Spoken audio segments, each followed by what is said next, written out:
Hello friend, स्वागत है आपका अपने चैनल आज क्लास में। आज के इस वीडियो में विज्ञान का एक मॉडल पेपर सॉल्व करेंगे। इस मॉडल पेपर में 48 ऑब्जेक्टिव प्रश्न रहेगा जो आपके फाइनल बोर्ड परीक्षा के लिए काफ़ी महत्वपूर्ण रहेगा।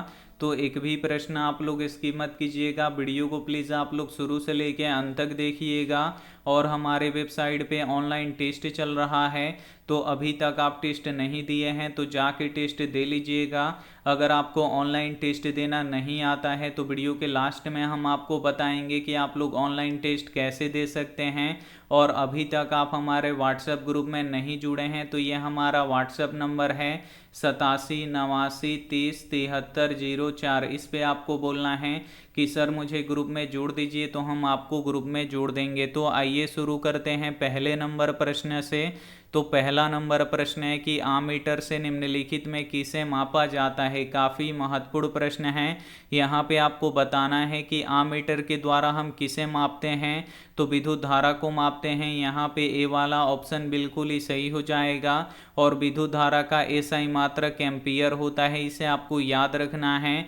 एक प्रश्न ये भी पूछा जाता है कि विभवांतर को हम किससे मापते हैं, तो विभवांतर को हम वोल्ट मीटर से मापते हैं, तो इसे भी साथ में आपको याद रखना है। आइए देखते हैं अगला प्रश्न। दो नंबर प्रश्न है कि वह उपकरण जो विद्युत ऊर्जा को यांत्रिक ऊर्जा में बदलता है वह है। काफ़ी महत्वपूर्ण प्रश्न है। यहाँ पे आपको बताना है कि वो कौन सा उपकरण है जो विद्युत ऊर्जा को यांत्रिक ऊर्जा में बदलता है। तो जो विद्युत मोटर होता है ये विद्युत ऊर्जा को यांत्रिक ऊर्जा में बदलता है। यहाँ पे बी वाला ऑप्शन बिल्कुल ही सही हो जाएगा। और जो जनरेटर होता है ये यांत्रिक ऊर्जा को विद्युत ऊर्जा में बदलता है, तो इसे भी साथ में आपको याद रखना है। आइए देखते हैं अगला प्रश्न।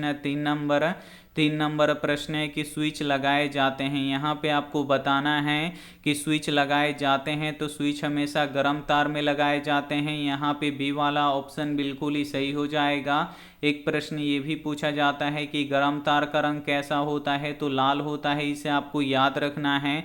और ठंडा तार का रंग कैसा होता है, तो काला होता है, इसे आपको याद रखना है। और भूयोजित तार का रंग कैसा होता है, तो हरा होता है, तो इसे भी साथ में आपको याद रखना है। आइए देखते हैं अगला प्रश्न।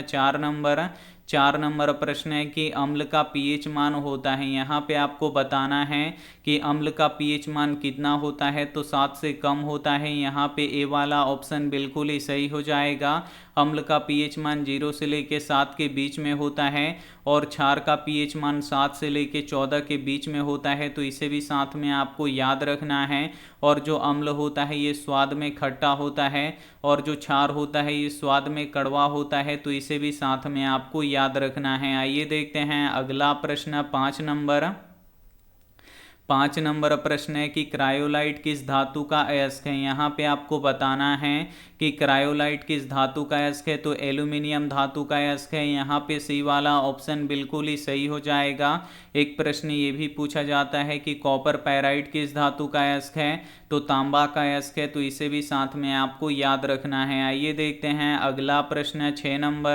6 नंबर प्रश्न है कि प्रकाश संश्लेषण की क्रिया किसमें होती है। यहाँ पे आपको बताना है कि प्रकाश संश्लेषण की क्रिया किसमें होती है, तो हरे पेड़ पौधों में होती है।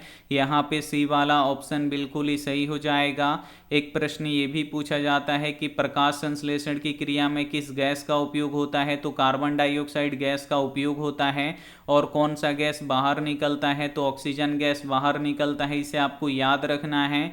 और वायुमंडल में ऑक्सीजन गैस कितना प्रतिशत पाया जाता है, तो लगभग 21% पाया जाता है, इसे आपको याद रखना है। और कार्बन डाइऑक्साइड गैस 0.03% पाया जाता है, तो इसे भी साथ में आपको याद रखना है। आइए देखते हैं अगला प्रश्न। 7 नंबर प्रश्न है कि किसे रासायनिक दूत कहा जाता है। काफ़ी महत्वपूर्ण प्रश्न है।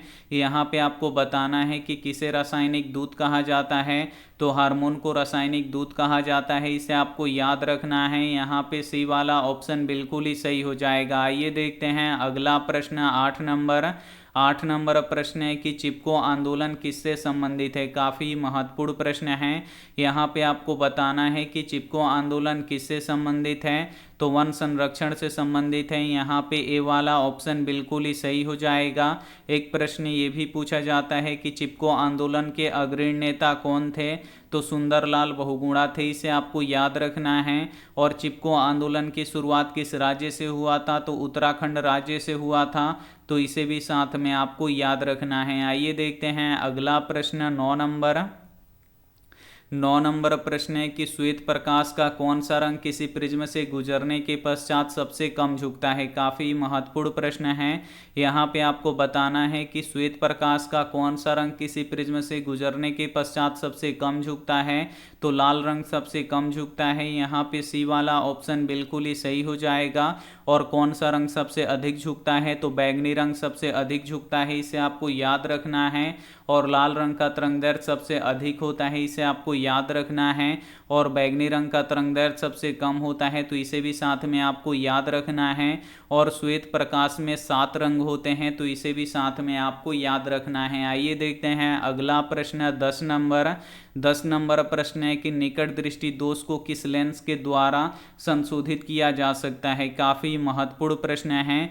यहाँ पे आपको बताना है कि निकट दृष्टि दोष को दूर करने के लिए हम किस लेंस का उपयोग करते हैं, तो अवतल लेंस का उपयोग करते हैं, इसे आपको याद रखना है। यहाँ पे ए वाला ऑप्शन बिल्कुल ही सही हो जाएगा। एक प्रश्न ये भी पूछा जाता है कि दूरदृष्टि दोष को ठीक करने के लिए किस लेंस का उपयोग करते हैं, तो उत्तल लेंस का उपयोग करते हैं, तो इसे भी साथ में आपको याद रखना है। आइए देखते हैं अगला प्रश्न है 11 नंबर प्रश्न है कि वैद्युत प्रतिरोधकता निर्भर करता है। काफ़ी महत्वपूर्ण प्रश्न है। यहाँ पे आपको बताना है कि वैद्युत प्रतिरोधकता निर्भर करता है, तो चालक की लंबाई पर भी निर्भर करता है, चालक के अनुप्रस्थ काट क्षेत्रफल पर भी निर्भर करता है, चालक के पदार्थ की प्राकृतिक पर भी निर्भर करता है, यानी इनमें से सभी पर निर्भर करता है। तो यहाँ पे डी वाला ऑप्शन बिल्कुल ही सही हो जाएगा। आइए देखते हैं अगला प्रश्न 12 नंबर प्रश्न है कि विद्युत शक्ति का एसआई मात्रक है। यहाँ पे आपको बताना है कि विद्युत शक्ति का एसआई मात्रक क्या होता है, तो वाट होता है, इसे आपको याद रखना है। यहाँ पे ए वाला ऑप्शन बिल्कुल ही सही हो जाएगा। और वाट को डब्लू से सूचित किया जाता है, तो इसे भी साथ में आपको याद रखना है। एक भी प्रश्न आप लोग इसकी मत कीजिएगा। वीडियो को प्लीज़ आप लोग शुरू से लेकर अंत तक देखिएगा। और वीडियो को अभी तक आप लाइक नहीं किए तो प्लीज़ आप लोग वीडियो को लाइक भी कर दीजिएगा। आइए देखते हैं अगला प्रश्न 13 नंबर प्रश्न है कि किस दृष्टि दोष के निवारण के लिए अवतल लेंस का उपयोग किया जाता है। यहाँ पे आपको बताना है कि किस दृष्टि दोष को ठीक करने के लिए हम अवतल लेंस का प्रयोग करते हैं, तो निकट दृष्टि दोष को ठीक करने के लिए हम अवतल लेंस का प्रयोग करते हैं, तो यहाँ पे बी वाला ऑप्शन बिल्कुल ही सही हो जाएगा। और दीर्घ दृष्टि दोष में किस लेंस का प्रयोग किया जाता है, तो उत्तल लेंस का उपयोग किया जाता है, तो इसे भी साथ में आपको याद रखना है। आइए देखते हैं अगला प्रश्न 14 नंबर प्रश्न है कि निकट दृष्टि दोष में किस लेंस का प्रयोग होता है, तो अवतल लेंस का प्रयोग होता है, तो यहाँ पे बी वाला ऑप्शन बिल्कुल ही सही हो जाएगा। आइए देखते हैं अगला प्रश्न 15 नंबर प्रश्न है कि एक बोल्ट कहलाता है। काफ़ी महत्वपूर्ण प्रश्न है ये आपके बोर्ड परीक्षा के लिए। यहाँ पे आपको बताना है कि एक बोल्ट कहलाता है, तो एक बोल्ट 1 जूल प्रति कूलम को कहते हैं, तो यहाँ पे बी वाला ऑप्शन बिल्कुल ही सही हो जाएगा। आइए देखते हैं अगला प्रश्न 16 नंबर प्रश्न है कि आममीटर को विद्युत परिपथ में कैसे जोड़ा जाता है। काफ़ी महत्वपूर्ण प्रश्न है। यहाँ पे आपको बताना है कि आममीटर को विद्युत परिपथ में कैसे जोड़ा जाता है, तो श्रेणी क्रम में जोड़ा जाता है, इसे आपको याद रखना है। यहाँ पे ए वाला ऑप्शन बिल्कुल ही सही हो जाएगा। एक प्रश्न ये भी पूछा जाता है कि वोल्ट मीटर को विद्युत परिपथ में कैसे जोड़ा जाता है, तो पार्श्वबद्ध क्रम या समानांतर क्रम में जोड़ा जाता है, तो इसे भी साथ में आपको याद रखना है। आइए देखते हैं अगला प्रश्न 17 नंबर प्रश्न है कि नाभिकीय ऊर्जा का स्रोत निम्न में से कौन सा है। काफ़ी महत्वपूर्ण प्रश्न है। यहाँ पे आपको बताना है कि नाभिकीय ऊर्जा का स्रोत निम्न में से कौन सा है, तो यूरेनियम है, इसे आपको याद रखना है। यहाँ पे ए वाला ऑप्शन बिल्कुल ही सही हो जाएगा। और दुनिया का सबसे महंगा पदार्थ यूरेनियम होता है, इसे आपको याद रखना है। और भारत में यूरेनियम कहाँ पे पाया जाता है, तो जादूगोड़ा में पाया जाता है, तो इसे भी साथ में आपको याद रखना है। आइए देखते हैं अगला प्रश्न 18 18 नंबर प्रश्न है कि जिप्सम का रासायनिक सूत्र है, यहाँ पे आपको बताना है कि जिप्सम का रासायनिक सूत्र क्या होता है। तो CaSO4 × 2H2O होता है, इसे आपको याद रखना है। यहाँ पे बी वाला ऑप्शन बिल्कुल ही सही हो जाएगा। आइए देखते हैं अगला प्रश्न 19 नंबर प्रश्न है कि क्लोरीन की परमाणु संख्या है, यहाँ पे आपको बताना है कि क्लोरीन की परमाणु संख्या कितनी होती है। तो 17 होती है, इसे आपको याद रखना है। यहाँ पे डी वाला ऑप्शन बिल्कुल ही सही हो जाएगा। आइए देखते हैं अगला प्रश्न 20 नंबर प्रश्न है कि विद्युत जनित्र का सिद्धांत आधारित है, यहाँ पे आपको बताना है कि विद्युत जनित्र जो होता है ये किस सिद्धांत पे आधारित होता है। तो विद्युत चुंबकीय प्रेरण के सिद्धांत पे आधारित होता है, यहाँ पे सी वाला ऑप्शन बिल्कुल ही सही हो जाएगा। और विद्युत चुंबकीय प्रेरण के सिद्धांत का खोज किसने किया था। तो माइकल फैराडे ने किया था, तो इसे भी साथ में आपको याद रखना है। आइए देखते हैं अगला प्रश्न है 21 नंबर प्रश्न है कि नवीकरणीय ऊर्जा का स्रोत है, इसमें से आपको बताना है कि कौन नवीकरणीय ऊर्जा का स्रोत है। तो नवीकरणीय ऊर्जा का स्रोत किसे कहते हैं। तो जिसका उपयोग हम बार बार कर सकते हैं, अगर वो खराब हो जाए तो पुनः हम उसे बना के फिर से उसका हम उपयोग कर सकते हैं, तो उसे नवीकरणीय ऊर्जा के स्रोत कहते हैं। तो जो सौर ऊर्जा है ये नवीकरणीय ऊर्जा का स्रोत है, ये कभी खत्म होने वाला नहीं है। तो यहाँ पे बी वाला ऑप्शन बिल्कुल ही सही हो जाएगा। आइए देखते हैं अगला प्रश्न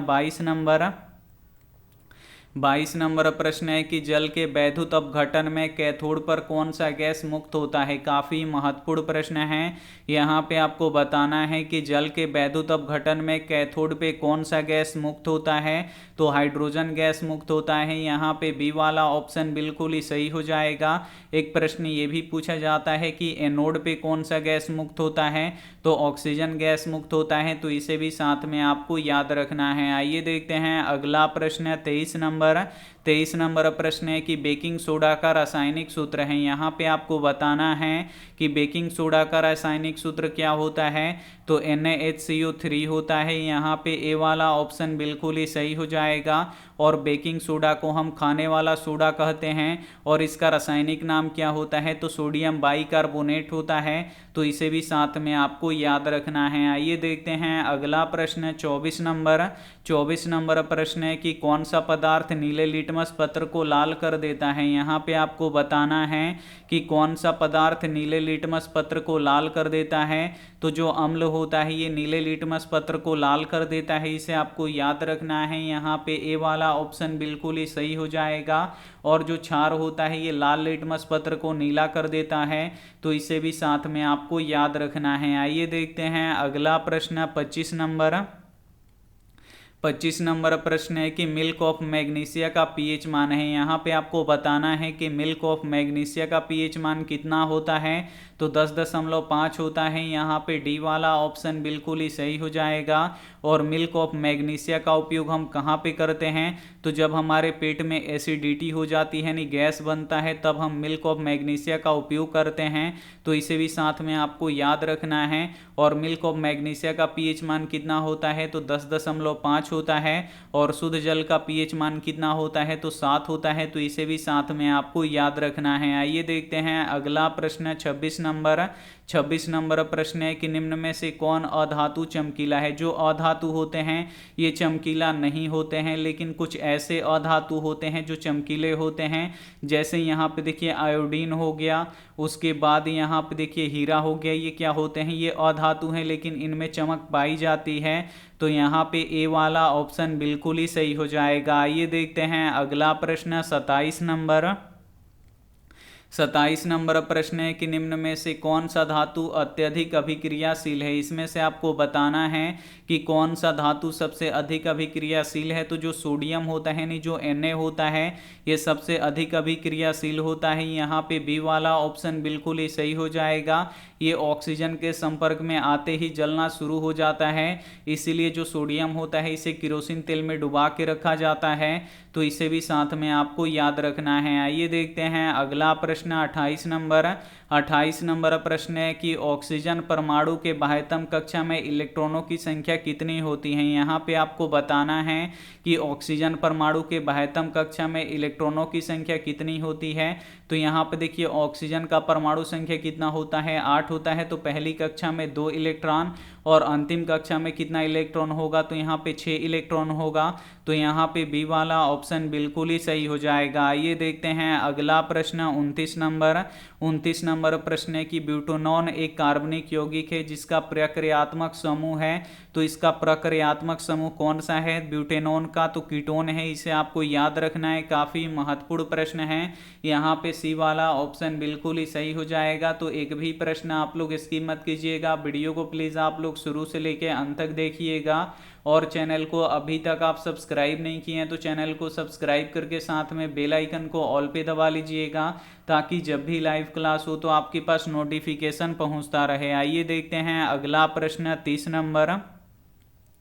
30 नंबर प्रश्न है कि नाइट्रोजन के 2 परमाणुओं के बीच कितने आबंध बनते हैं। काफी महत्वपूर्ण प्रश्न है और ये प्रश्न बोर्ड परीक्षा में पूछा जाता है। यहाँ पे आपको बताना है कि नाइट्रोजन के 2 परमाणुओं के बीच कितना आबंध बनता है, तो 3 आबंध बनता है। इसे आपको याद रखना है, यानी 3 आबंध बनते हैं। तो यहाँ पे सी वाला ऑप्शन बिल्कुल ही सही हो जाएगा। आइए देखते हैं अगला प्रश्न 31 नंबर प्रश्न है कि एल्किन का सामान्य सूत्र है। यहाँ पे आपको बताना है कि एल्किन का सामान्य सूत्र क्या होता है, तो CnH2n होता है। इसे आपको याद रखना है। यहाँ पे बी वाला ऑप्शन बिल्कुल ही सही हो जाएगा। आइए देखते हैं अगला प्रश्न 32 नंबर प्रश्न है कि आधुनिक आवर्त सारणी में आवर्तों की संख्या है। यहाँ पे आपको बताना है कि आधुनिक आवर्त सारणी में आवर्तों की संख्या कितनी होती है, तो 7 होती है। इसे आपको याद रखना है। यहाँ पे ए वाला ऑप्शन बिल्कुल ही सही हो जाएगा। और वर्गों की संख्या कितनी होती है, तो 18 होती है। तो इसे भी साथ में आपको याद रखना है। और आधुनिक आवर्त सारणी किसने बनाया था, तो मोसले ने बनाया था। तो इसे भी साथ में आपको याद रखना है। आइए देखते हैं अगला प्रश्न 33 नंबर प्रश्न है कि समूह के ऊपर से नीचे जाने पर परमाणु आकार में क्या परिवर्तन होता है। काफी महत्वपूर्ण प्रश्न है। यहाँ पे आपको बताना है कि समूह के ऊपर से नीचे जाने पर परमाणु आकार में क्या परिवर्तन होता है। तो जो परमाणु साइज है ये बढ़ता है, इसे आपको याद रखना है। यहाँ पे ए वाला ऑप्शन बिल्कुल ही सही हो जाएगा। आइए देखते हैं अगला प्रश्न 34 नंबर प्रश्न है कि कौन एंजाइम इमल्सीकृत वसा का पाचन करता है। यहाँ पे आपको बताना है कि कौन सा एंजाइम इमल्सीकृत वसा का पाचन करता है, तो ट्रिप्सिन करता है। इसे आपको याद रखना है। यहाँ पे बी वाला ऑप्शन बिल्कुल ही सही हो जाएगा। ये देखते हैं अगला प्रश्न 35 नंबर प्रश्न है कि लाल रक्त कणिकाओं को लाल कौन बनाता है। यहाँ पे आपको बताना है कि लाल रक्त कणिकाओं को लाल कौन बनाता है, तो लोहा के यौगिक बनाते हैं। यहाँ पे बी वाला ऑप्शन बिल्कुल ही सही हो जाएगा। और जो रक्त होता है ये लाल किसके कारण से दिखाई देता है, तो ये हीमोग्लोबिन के कारण से दिखाई देता है। और जो हीमोग्लोबिन होता है उसमें कौन सा तत्व पाया जाता है, तो लोहा पाया जाता है। तो इसे भी साथ में आपको याद रखना है। और लाल रक्त कणिकाओं का जीवन काल कितने दिनों का होता है, तो 120 दिन का होता है। तो इसे भी साथ में आपको याद रखना है। आइए देखते हैं अगला प्रश्न 36 नंबर प्रश्न है कि इनमें से कौन फल पकाने के लिए प्रयुक्त होते हैं। काफी महत्वपूर्ण प्रश्न है। इसमें से आपको बताना है कि किस हार्मोन का उपयोग हम फल पकाने में करते हैं, तो एथिलीन हार्मोन का उपयोग हम फल पकाने में करते हैं। यहाँ पे सी वाला ऑप्शन बिल्कुल ही सही हो जाएगा। और जो एथिलीन हार्मोन होता है ये गैस के रूप में पाया जाता है, इसे आपको याद रखना है। और ये एक पादप हार्मोन है, तो इसे भी साथ में आपको याद रखना है। आइए देखते हैं अगला प्रश्न 37 नंबर प्रश्न है कि वह प्रक्रम जिसके द्वारा जीव अपने जैसी संतानों की उत्पत्ति करते हैं कहलाता है। काफी महत्वपूर्ण प्रश्न है। यहाँ पे आपको बताना है कि वह प्रक्रम जिसके द्वारा जीव अपनी जैसी संतानों की उत्पत्ति करते हैं तो उसे क्या कहते हैं, तो उसे जनन कहते हैं। यहाँ पे ए वाला ऑप्शन बिल्कुल ही सही हो जाएगा। और जनन कितने प्रकार के होते हैं तो दो प्रकार के होते हैं, इसे आपको याद रखना है। पहला होता है लैंगिक जनन और दूसरा होता है अलैंगिक जनन, तो इसे भी साथ में आपको याद रखना है। आइए देखते हैं अगला प्रश्न 38 नंबर प्रश्न है कि सामान्य प्रंकुंचन दाब होता है। यहाँ पे आपको बताना है कि सामान्य प्रंकुंचन दाब कितना होता है, तो 120 mmHg होता है।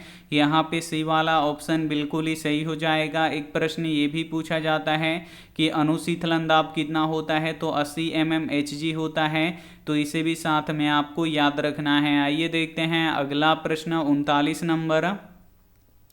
39 नंबर प्रश्न है कि पत्तियों में प्रकाश संश्लेषण द्वारा बना भोजन पादप के अन्य भागों में किसके द्वारा भेजा जाता है। काफ़ी महत्वपूर्ण प्रश्न है। यहाँ पे आपको बताना है कि पत्तियों में प्रकाश संश्लेषण के द्वारा बना भोजन पादप के अन्य भागों में किसके द्वारा भेजा जाता है, तो फ्लोएम के द्वारा भेजा जाता है। यहाँ पे बी वाला ऑप्शन बिल्कुल ही सही हो जाएगा। और पादप में जल का परिवहन कौन करता है, तो जाइलम करता है, तो इसे भी साथ में आपको याद रखना है। आइए देखते हैं अगला प्रश्न 40 नंबर प्रश्न है कि उस पौधे का नाम बताइए जो कलम द्वारा कायिका प्रबंधन को प्रदर्शित करता है। यहाँ पे आपको बताना है, उस पौधे का नाम बताना है जो कलम द्वारा कायिका प्रबंधन को प्रदर्शित करता है, तो गुलाब होता है। गुलाब का यहाँ पे कलम लगता है, तो यहाँ पे बी वाला ऑप्शन बिल्कुल ही सही हो जाएगा। आइए देखते हैं अगला प्रश्न 41 नंबर प्रश्न है कि कालाजार बीमारी किस रोगजनक के कारण से होता है। यहाँ पे आपको बताना है कि कालाजार बीमारी किस रोगजनक के कारण से होता है, तो लेमनीसिया के कारण से होता है, इसे आपको याद रखना है। यहाँ पे बी वाला ऑप्शन बिल्कुल ही सही हो जाएगा। आइए देखते हैं अगला प्रश्न 42 नंबर प्रश्न है कि दो तंत्रिका कोशिका के मध्य खाली स्थान को कहते हैं। काफ़ी महत्वपूर्ण प्रश्न है ये आपके बोर्ड परीक्षा के लिए।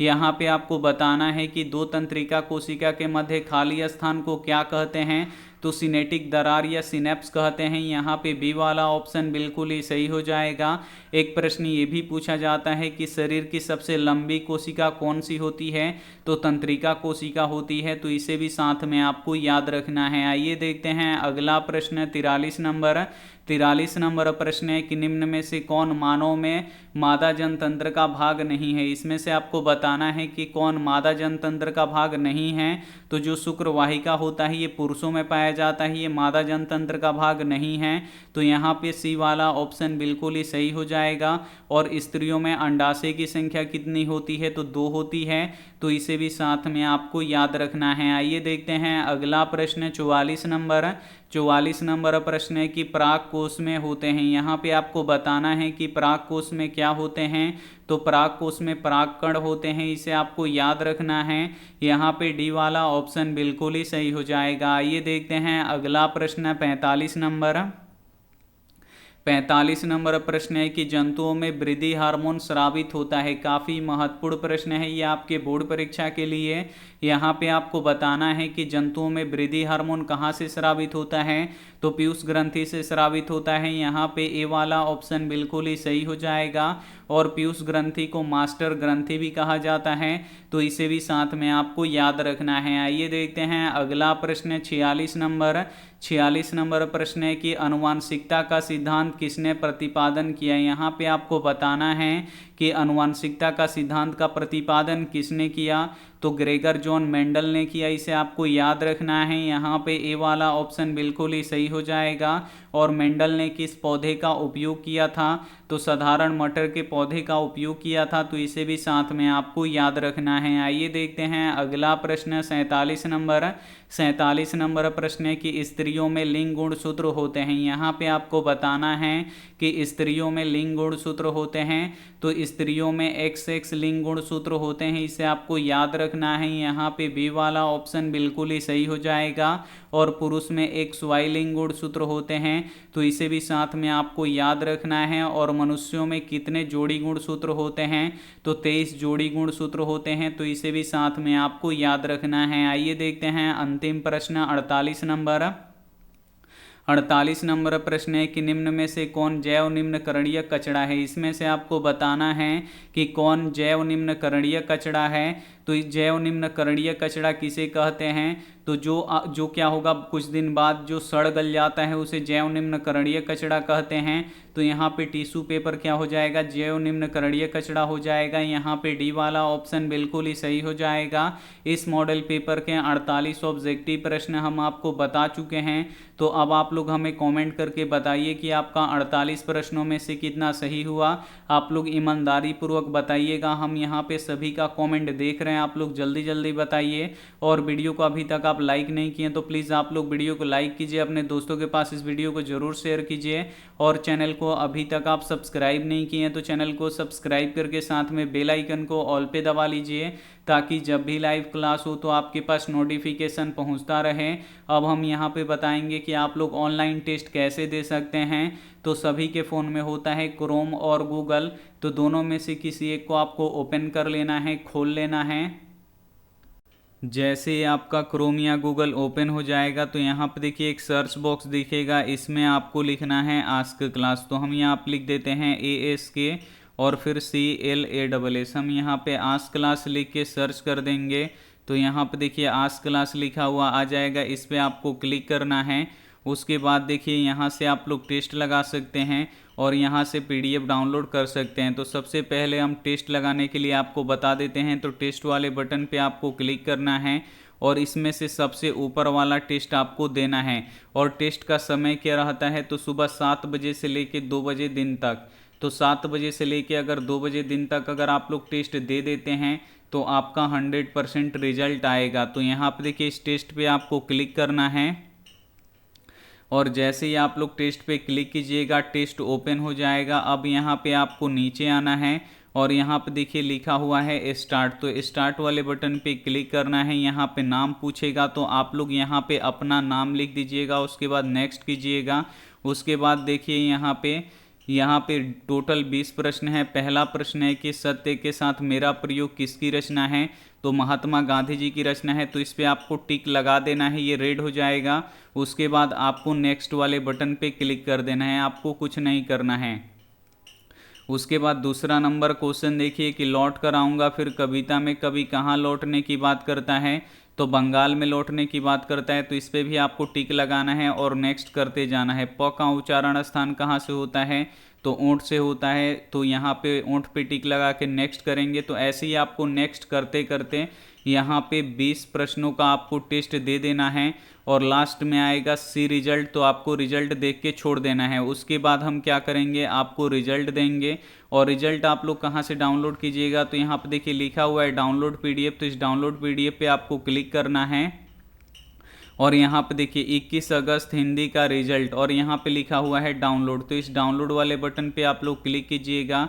तो जो रिजल्ट का PDF है ये ऐसे ओपन हो जाएगा आपके फ़ोन में।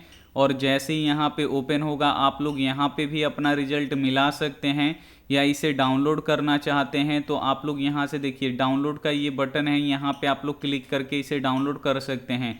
तो उम्मीद करते हैं ये आपको समझ में आ गया होगा। Thank you for watching. मिलते हैं अगली क्लास में, तब तक अपना ध्यान रखिए, मन लगा के पढ़ाई कीजिए। Take care and bye.